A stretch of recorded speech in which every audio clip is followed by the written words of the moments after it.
Okay, start.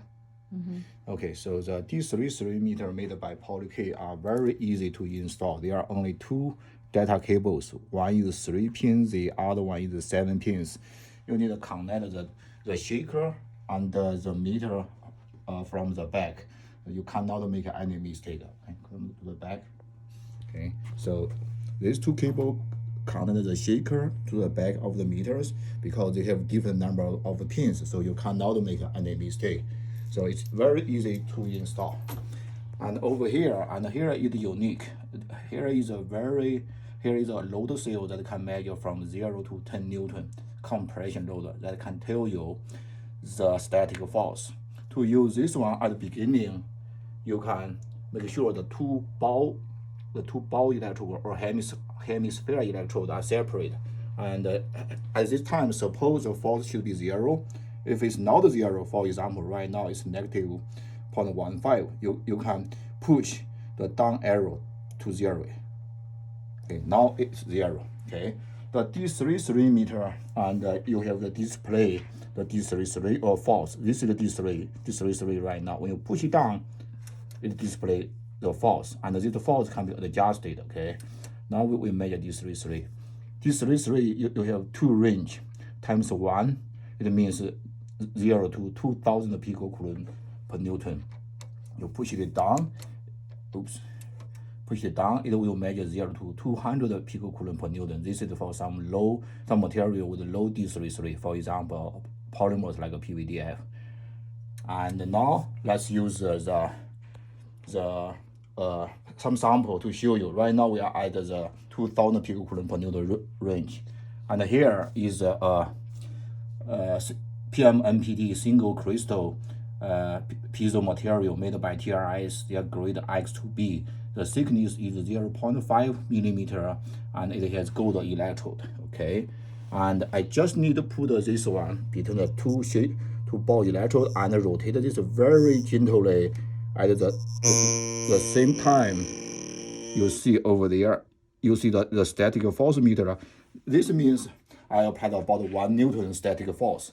I got the D33 about 1728 picocoulomb per Newton. That's very, very high. And I can also show the force. Okay, so the force is about 250 millinewton. There is about 0.25 Newton. So this is the force. And this is the D33. Again, this is almost the highest piezo material, 1700. Okay, so this is one side. Usually, in order to make sure the value is correct, we also flip it over and measure the other side. Okay, for example, okay, I flipped over and measure the other side. It should give me a negative value. Okay, I go to a measure, see it's almost the same, 1727 picocoulomb per Newton. The force is 1.19. I can reduce it a little bit. I should not have a big difference. Okay, you see, when I reduce the force, actually this 33 increase. So it's very tricky to get a reproducible result.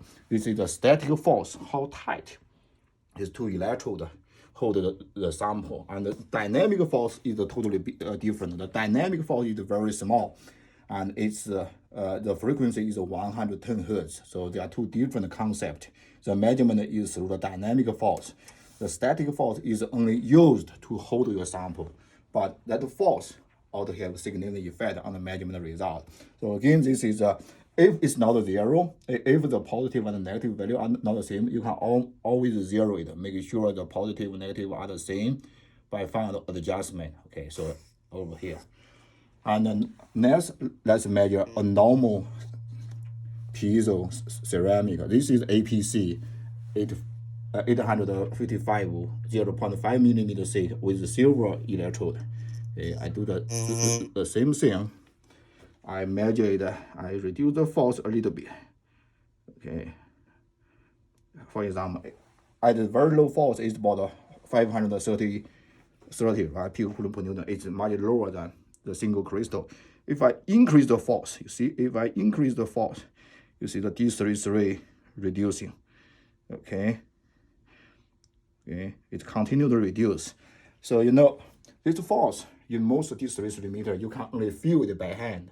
But in our system, we apply a sensor that can tell you exactly what's the static force you use to hold your sample. That can make sure your measurement will be reproducible.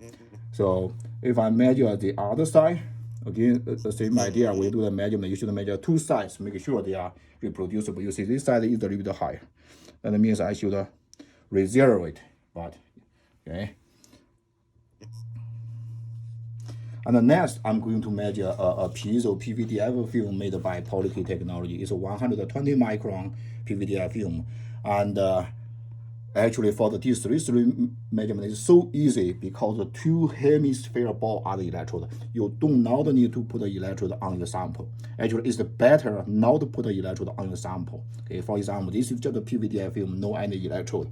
Because it d33 is so low, so I have to go to the low range. In the times 0.1 range, you can measure up to 200 picocoulomb per Newton. Now let me put the okay.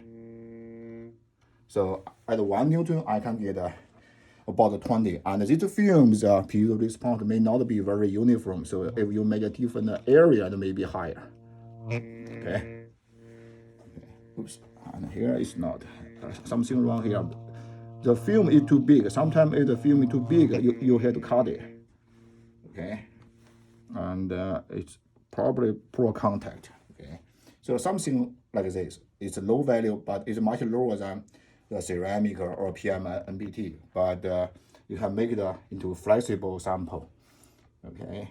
And secondly, and in the system, we provide a standard. This standard is a rod, okay, a centimeter size rod. It has a d33 501 picocoulomb per Newton.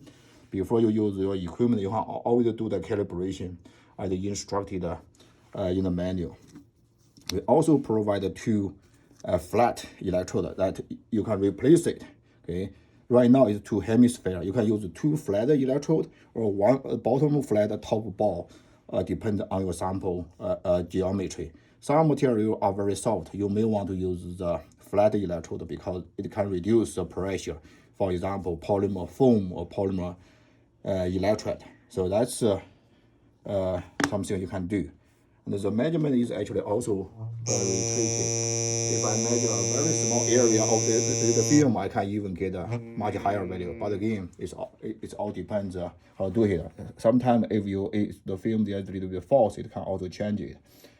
And in addition, we also have the D31 adapter and also D15 adapter, as well as the temperature chamber that you can control the measurement temperature up to 600 degrees Celsius at a very low cost. Okay, thank you.